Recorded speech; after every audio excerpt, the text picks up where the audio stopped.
네, 금요일 오후 이슈들 깔끔하게 정리하고 가시죠. 오늘장 랭킹5 시작하도록 하겠습니다. 레몬리서치 김민수 대표와 지금부터 함께 하시죠. 어서 오십시오. 안녕하십니까. 안녕하세요. 자, 5개 이슈 열어보면서 시장 이야기 본격적으로 해볼게요. 첫 번째는 또 환율입니다. 1320원 선을 단수배 돌파, 지금 1326원 선에서 움직이고 있습니다. 방향은 거시경제에 대한 이야기를 저희 많이 들었으니까 대표님 이해가 갑니다. 속도가 이해가 안 되고요. 이거 우려해야 될 상황인지 첫 질문으로 드려보도록 할게요.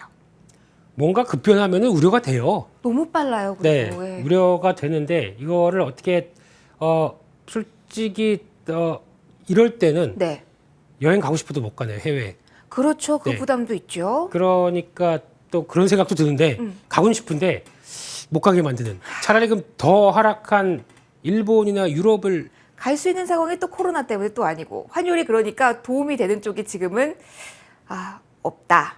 그리고 더 보내주세요. 못 가요, 못 가요, 못 네. 가요. 근데 이게 지금 보면은 이제 보통 그런 게 있죠. 환율이 그러니까 한국 기준으로 보면은 원화가 가치가 확 떨어지는데 이런 상황에서 이제 상황을 여러 가지 분석합니다. 네. 근데 그 중에 하나가 한국의 경제 체력이 무척 약해서, 그러니까 과거처럼 뭐 외환위기라든가 어떤 한국의 위기의 상황이 오면서 원화 가치가 약해지느냐, 네. 아니면 어떤 구조적인 부분 때문에 약해지느냐. 근데 지금 상황에서는 솔직히 한국의 위상이 네. 그리고 한국의 경제 아직까지는 펀더멘탈이 이렇게 약한가요? 그러니까 금융위기 상황과 근본적으로 다른 점은 지금은 그렇게 유동성이 위축된 상황은 아니다. 유동성이 있는 상황에서 구조적인 측면에서 달러 쪽에 힘이 가면서 나오는 현상이다라는 말씀이실까요? 상대적으로 지금은 달러가 너무 강하기 때문에 네. 거기서 다 끌려가는 현상이 나오는 것밖에 없고요. 네. 지금 사람들이 다 그러니까 지금 그것만 보는 거죠. 미국은 경기 괜찮아. 네. 금리 물가 잡기에서 빨리 올린대. 그러다 보니까 거기서 흡수되는 달러와의 기축통화의 가치들이 여기서 바라보는 입장이고, 나머지는 유로는 금리를 올리긴 따라서 올리는데 상황 보니까 이게 아니에요. 그렇죠. 네, 올려도 그렇게 세게 못 올릴 것 같습니다. 네. 게다가 금리를 올린다고 하더라도 노이즈가 나올 것 같아요. 저희가 보통 알고 있는 피익스.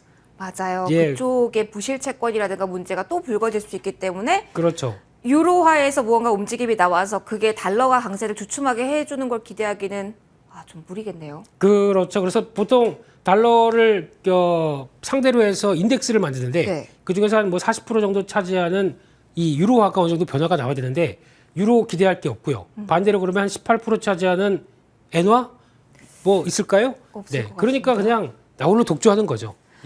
그러면은 네. 이렇게 환율 상황이 이 수치가 나오는 자체로도 우려를 해야 되나요? 그리고 추가적으로 환율 상황이 이렇게 이어지는 데 따른 물가, 고물가, 수입 물가 여기에 대해서도 저희가 우려를 해야 되는 상황까지 온 건가요? 네, 일단은 만약에 한국이 유독 취약해서 이렇게 내려왔다, 네. 이렇게 됐다라고 하게 되면 아마 오늘 주식시장은 큰 폭의 변화가 나왔을 겁니다. 근데 그게 아니라 지금 견디려고 하죠, 주식시장 자체가. 맞아요. 그렇다는 얘기는 원화 약세에 대한 뉘앙스가 좀 다르다라는 쪽으로 해석을 해야 될 것 같고요. 그럼 이제 저희가 보기에는 오늘 또 유독 수출 반도체 쪽이 강합니다. 맞아요. 대표적으로 반도체, 자동차도 선방하고요. 그렇다는 얘기는 시장에서는 좀 수출 쪽으로 좀 더 챙겨보는 것 같은데 반대로 수입 업체들 입장으로 보게 되면 부담이 좀 크죠. 그러니까 내수 관련된 쪽, 그렇죠. 이쪽은 아무래도 영향을 받는다는 쪽에서 한때 음식료가 좀 가는 듯하다가 또 주춤할 수밖에 없죠. 그러니까 이런 어떤 환율에 따른 명암은 좀 챙겨보시되 이제 앞으로 이제 속도 계속 챙겨봐야겠죠. 근데 1,320원이 안착하는 기조가 나오면은 뭐 이유가 어떻든 간에 네네. 좀 불안한 건 사실입니다. 지금 이 상황이라고 하더라도 네. 섣불리 수출주에 대한 비중을 늘리거나 뭐 이런 전략은 좀 네, 그 환율 사실로만 이렇게 대응하는 건 별로 바람직하지 않은 것 같고요. 네네. 원래 기존에 갖고 있었는데 뭐 예전부터 물려 있다. 네네. 근데 거기서 플러스 알파로 오늘 하이닉스가 좀 힘내네 이런 정도로 바라보시되 여기서 이제 좀 어떤 한국의 펀드멘탈과 관련된 쪽으로 또 불거지는지는 계속 체크를 해야 되겠죠. 좀 면밀하게 속도를 봐야 될 것 같습니다. 당국의 메시지도 좀 확인을 하실 필요가 있을 것 같고요. 환율 첫 번째로 봤고요. 연관해서 저희 반도체 보도록 하겠습니다. 말씀해 주셨어요, 대표님. 반도체가 오늘 정말 잘 가요. 환율 부담스러운데 외국인이 사고 있어요. 특히 SK 하이닉스의 양봉의 길이를 보면 놀랄 정도? 삼성전자와 SK 하이닉스가 가져오는 거 너무너무 고맙고 즐거운 일인데 네. 유독 오늘 이렇게 세다 보니까 불안하거든요. 이게 정말 TSMC발 호재, 반도체주에 대한 외국인의 수급 변화, 신호탄이 울린 그 영향인가요? 네, 삼성전자, SK 하이닉스를 보면서 오늘 드디어 때가 됐어라고 기쁜데 네, 환호를 하고 싶은데 약간 왜 불안한 마음이 살짝 드는 거는 그동안 많이 좀 당해서일지도 모르겠어요. 네, 당했는데 예전과 당하는 수준이 조금 차이가 나죠. 특히 오늘 같은 경우는 의외로 그들이 오십니다. 외국인이 사주면은 고마우니까 그냥 이런 때라도 네. 매수가 들어오기 시작하네요. 그래서 이게 근데 반대로 선물은 매도하면서 현물을 사는 현상. 네. 근데 매도를 너무 많이 하네요. 조금만 그러니까요. 하고 사주지. 네. 그래서 근데 이런 포지션을 잡는 데는 제가 보기엔 나쁘진 않습니다. 선물과 현물을 차이가 현물이 이게 지금 삼성전자 SK 하이닉스를 사는 게 네. 신규 매수라기보다는 공매도 청산 같습니다. 아, 네. 그러면은 조금 더 이후의 반응까지 봐야지 알 수가 있겠네요. 근데 이게 이제 혼재되기 시작하겠죠. 근데 네. 아마 이 상황에서는 어떤 저점을 강하게 이탈할 단계는 아니라고 생각되고 있고요. 네. 아무리 나쁜 뉴스가 나온다고 하더라도 반도체는 지금 출렁이면서 가격대를 거의 만들어가지 않을까라는 생각으로 바라보고 있는데 일단 TSMC 관련된 반도체 얘기는 솔직히 영향이 없습니다. TSMC는 본인들이 잘해서 그런 거고요. 이게 반도체 그럼 만약에 어제 미국 시장에서 나왔던 동향을 보게 되면 엔비디아나 나머지 관련된 업체들도 선방은 하지만 네네. 파운드리에서 독보적인 기술을 갖고 지금 4나노 이하 쪽에서 나온 오늘 매출 동향들 한번 보세요. 이거는 그냥 TSMC가 잘한 거고 네. 이걸 통해서 반도체 전반적으로 좋다. 이거는 어불성설입니다. 근데 약간- 뭐 지난 분기에는 네. TSMC가 실적이 정말 좋았는데도 주가가 당일날 안 좋았던 경험이 있었던 걸로 기억을 하는데 네. 일단 반도체 주를 바라보는 큰 손들의 시선이 약간은 변했다. 이렇게라도 희망을 가져보면 그쵸. 그러니까 약간 뉘앙스 자체가 네. 생각했던 것보다 그러니까 TSMC가 보여주는 거 특히 지금 기존에 갖고 있던 뭐 애플이나 네. 어떤 벤더 쪽에서 나오는 동향들 큰 이상이 없다는 얘기네. 그러면 가만 보자 그럼 IT 쪽에 너무 위축돼서 생각한 거 아닐까? 그리고 가다 보니까 오히려 뭐 퀄컴이나 나머지 벤더들도 다시 돌아오네라고 네. 하는 역산으로 보다 보니까 그럼 반도체 쪽 너무 소외된 거 아니야라는 관점 쪽에서 움직이는 어떤 심리적인 변화라고도 볼 수 있습니다. 근데 이거를 너무 확대 해석은 하지 말아야 될 것 같고요. 네. 특히 이제 삼성전자, SK 하이닉스를 바라볼 때 지금 분위기, 그러니까 즉 안 좋은 얘기 앞으로 그 오더 컷과 함께 나오는 Q에 대한 위축 얘기가 이게 지금 어떤 예측 상황들인데 생각보다 그렇게 크게 물론 진행은 되고 있죠. 보니까 PC 출하량이라든가 여러 가지 지표 나온 거 보면은 꺾입니다. 네. 꺾여서 어느 정도 부정적이라고 생각하는데 주가는 미리 반영했다라는 관점 쪽에서 나오는 변화라고 볼 수도 있죠. 그러면 지금은 주가가 이제 출렁출렁 있는 가운데 거기서 기조가 예전처럼 많이 안 팔고 오히려 간혹 공매도 청산이 나오기 시작한다라고 하게 되면 바닥을 만들어가는 과정이라고 볼 수가 있겠죠. 그러면은 대형주가 이제 바닥을 만들어가는 이 과정에 있는 이 순간 많이 빠진 그 하단에 있는 종목들 특히 뭐 장비 쪽도 많이 빠졌는데 조금 기운을 차릴 수 있을까요? 장비는 모르겠습니다. 지금 만약에 업황이 이렇게 약간 좀 앞으로 불투명하다. 그러면은 입장에서 삼성전자나 메모리 반도체 업체 네. 입장 쪽에서 투자를 더 강하게 하지는 않겠죠. 오늘 힘들죠, 예. 나온 기사 보니까 SK 하이닉스도 내년 케이펙스를 한 25% 줄일 것이다. 아하. 라고 얘기를 하고 있는데 네. 물론 확정된 건 아닙니다만 네네. 이런 쪽으로 약간 바꾸게 되면은 낙폭 과대 메리트는 있습니다. 근데 그거에 따라서 반응은 할 텐데 네. 그 이상으로 뭔가 추세적으로 강하게 돌아올지는 아직은 좀 더 봐야 될 것 같습니다. 그러면은 좀 하단의 종목들 그럼에도 좀 넓게 보더라도 장비에 속하지 않더라도 가격적인 메리트가 있는 쪽은 상당히 많거든요. 차트 보면 비슷한 종목들이 너무너무 많더라고요. 괜찮은 쪽도 있을까요? 거의 비슷하게 움직이죠. 네. 네, 근데 그 중에 억울하게 빠진 종목이 하나 있습니다. 네. DB 하이텍. 아, 네. 억울한 거죠, 솔직히. 물적 분할 관련된 쪽에서 물론 하게 되면 큰 곤욕 치를 것 같고 같은 분위기. 네. 이런 쪽에서 아마 실적은 큰 변화 없는데 네. 주가가 그런 우려감 때문에 먼저 빠졌다라고 하게 되면 이런 거는 제자리로 돌아갈 가능성이 좀 더 있다는 쪽에서 저가 매수는 아마 계속 고려해보면서 대응하시는 게 맞다고 생각 들고 있고요. 또 지금 말씀드린 기조가 그겁니다. 실적은 변화가 없는데 네네. 좀 많이 빠졌던 쪽. 그러면 또 대력전자 같은 기판 쪽도 거의 그런 쪽이겠죠. 그래서 이런 맞아요. 부분들은 한번 자리들 보시면서 네.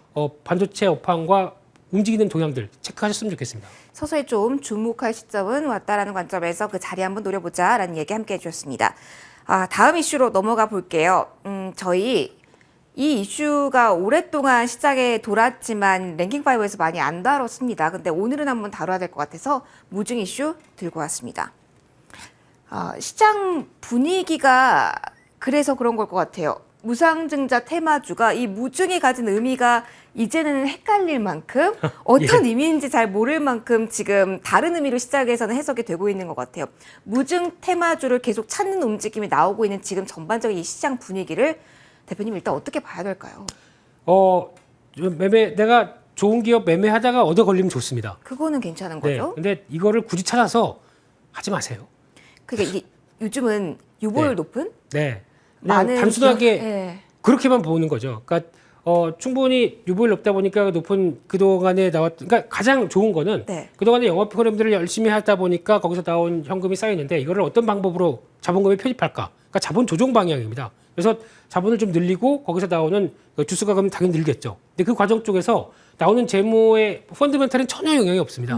그러니까 주수가 갑자기 무증하니까 주가가 싸 보이고 거기서 또 유동 효과가 좀 커 보이고 하는 이게 아무런 반응이 없습니다. 그러니까 어떤 주가에 미치는 영향은 없습니다. 근데 네. 저희가 시장이 약할 때 우선주 또 스펙주 네. 또 하나는 이번에는 이제 이런 무상증자 관련된 것도 테마로 들어가기 시작하네요. 맞아요. 그리고 좀 얇은 종목들, 그러니까 세네 개 좀 위주로 많이 나오더라고요. 새내기 종목은 그럴 수밖에 없는 게 자본 차익이 커졌습니까? 워낙 본연 갖고 있는 것보다 상장해서 주가가 좀 올랐다. 그러니까 네.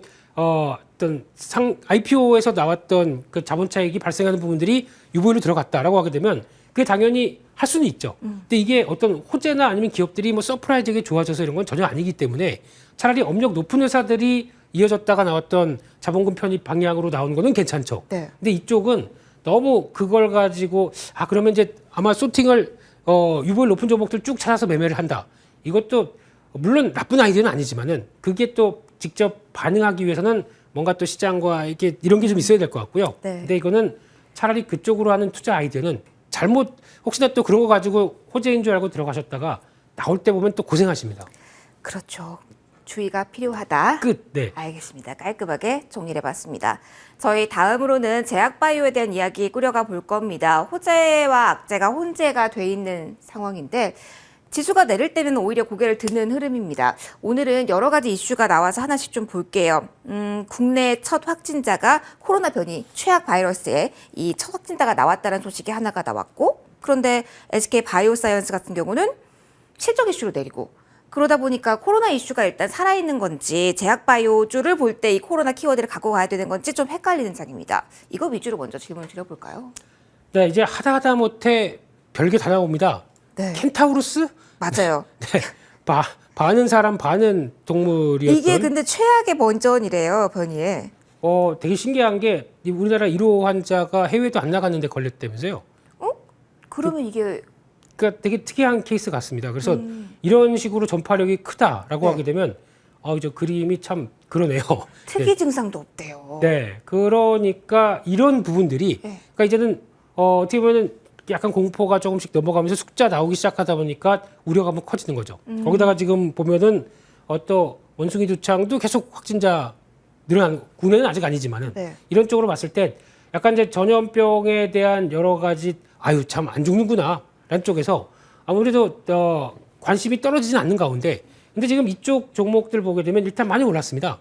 그러니까요. 네, 어느 정도 좀 주가가 올라와 있기 때문에 여기서 신규로 뭘 대응한다고 하더라도 좀 그 장중의 흐름 딱 봤다가 이때는 사야 돼. 이제 팔아야 돼. 할 수 있으신 분 아니면은 대응하기 좀 힘듭니다. SK 바이오사이언스가 실적 우려로 좀 흔들린다. 대장주격인 종목이 움직이는데 좀 제동에 걸렸다는 점도 좀 의미가 있을까요? 그렇죠. 기술적으로는 15만 원을 가기가 좀 힘들었던 모습들을 많이 보였기 때문에 네. 거기서 이제 나오는 차이. 근데 올라갈 때는 아무 얘기 없다가 뭐 지금 또 실적이 안 좋아요. 이건 그러니까요. 뭐 네. 나중에 반영이 된다는 이슈가 이제야 부각이 되니까 좀 씁쓸하기도 하네요. 네, 원래 주가 따라서 이슈는 만들어지는 겁니다.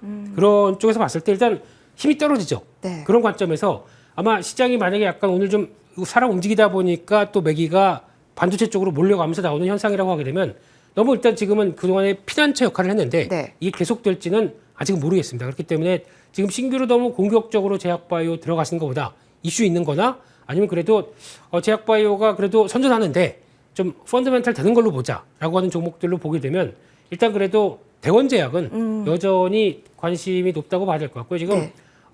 일단 상비약의 강자로 바뀌었습니다. 어느 사이에. 네, 언제부턴가 애들 이거 잘 먹네, 뭐 이게 짜 먹네 이러다 네. 보니까 오히려 이쪽에 모멘텀은 계속 나오고 실적도 약간 비수기인데도 매출이 나오기 시작하는 거죠. 이런 쪽에서 변화가 나와야 될 것 같고요. 두 번째는 동국제약 같은 경우는 워낙 펀더멘탈이 강합니다. 그런 쪽에서 아마 나중에 가게 되면 더마메스틱 이게 이게 약간 그 코스메틱 네네. 네 이런 쪽. 그러니까 약간 화장품과 제약이 뭔가 맞춰서 움직이는 이런 쪽이 또 부각받게 되면 관심이 또 높아질 만한 회사이기 때문에 한번 눈여겨봐야 될 것 같습니다. 기술력과 펀더멘털 일단 네. 받쳐주는 쪽으로만 제약바이오주 보자라는 조언까지 받았습니다. 저희 마지막 이슈로 넘어가도록 할게요. 어제에 이어서 저희 우영우 관련주 체크를 해보도록 할게요. 자, 오늘은 이렇게 질문을 드려볼게요. 이전에 콘텐츠주가 일제히 막 달아올랐잖아요. 네. 그 핵심 키워드가 오징어 게임이었을 때는 전반적으로 강했거든요. 근데 이번에는 우영우 관련주의 매기가 확산이 되는 게 아니라 여기서 여기로 이동을 해가는 모습이 좀 뚜렷해요. 왜 이번에는 좀 다른 양상이 펼쳐지는 걸까요? 이제는 과거와 다르게 그거죠. 그러니까 좀 유동성이 많은 장세에서는 네. 테마가 움직이다 보니까 이것도 나도 하면서 같이 어떤 기대감이 확 불러일으키는데 지금은 하나만 보는 거죠. 딱 거기서 한정적으로 확보가 안 되는 그 부분만 보겠다라고 하다 보니까 오히려 이 드라마 제작사 그리고 또 제작사와 함께 그 연관이 되는 뭐 채널 관련된 KT그룹 계열들 네. 이런 걸로만 확산되는데 더 크게 안 일어납니다. 그게 이제 차이가 있다고 봐야 될 것 같고요. 게다가 특히 제작사 입장 쪽으로 보게 되면 이제 가장 먼저 지금부터 챙겨야 될 거는 네. 다음 주 가면은 19일 날 넷플릭스 실적 발표됩니다. 분기점이 될 수 있겠군요. 그렇죠. 지난번 20만 명 가입자 줄었다고 하다 보니까 주가가 폭락. 이번에는 예상치가 200만 명입니다. 와. 200만 명 줄을 걸로 예상하고 있습니다. 그런데도 주가가 그때 많이 계속 빠져 있는 상황이니까 고점 대비 70% 하락했습니다. 네네. 그러다 보니까 여기서 견디느냐 아니면은 변화가 어떻게 나느냐에 따라서 또 이 관련된 컨텐츠주에 대한 흐름도 바뀌겠죠. 근데 만약에 그것 때문에 주가가 좀 많이 밀린다라고 하게 되면 자리는 좀 봐야 되는 게 지금 컨텐츠 입장으로서는 벌써 계약은 다 들어가 있는 상태입니다. 그렇죠. 보통 어려운 말로 리쿰률이라고 하거든요. 네. 그러니까 즉 비율에 따라서 벌써 다 제작 비용이 다 오. 있어 보이죠, 뭔가. 예. 멋있으시네요. 네, 죄송합니다. 예. 네네. 그래서 그게 다 적용되어 있는데 네. 앞으로 정액제로 바뀔 겁니다. 내년 5월달 가게 되면 바꾼다고 했는데 정액제도 만약에 제작사 입장 쪽에서 예전에 리쿰률 대비해서 나왔던 성과만큼 안 준다. 그러면은 계약 안 해. 뭐 이럴 수도 있는 건데. 그러니까 요 약간 이제 뉘앙스의 차이가 바뀔 수가 있겠죠. 그래서 지금 올해 실적은 큰 변화 없어 보입니다. 네. 그렇기 때문에 만약에 많이 주가가 하락한다 그러면 사볼 수 있는 기회는 되는데 지금 약간 또 어정쩡한 자리에서 매매하기는 좀 힘들겠죠. 그래서 그런 것도 좀 체크를 하시면서 뭐 어차피 이 컨텐츠 쪽 흥행 산업입니다. 인기 있는 쪽에 인기가 있을 가능성에 베팅을 해야 되겠죠. 그러면 알겠습니다. 네. 딱 하나 눈에 띄는 게 최근에 요즘 한국 드라마, 한국 영화 이제 쭉 개봉됩니다. 네. 또 한산 또 개봉되네요. 오. 네. 외계인 플러스가 다음 주인가요? 외계인 플러스 한산 그 다음에 나오는 영화. 어제 말씀해 주셨는데 까먹었어요. 비상선언. 맞아요. 요게 비상선언. 계속 관심을 가져가야 될 것 같고요. 네. 그냥 많은 또 어떤 분들은 그러더라고요. 이렇게 유명한 배우들 한꺼번에 총출동한 거 네.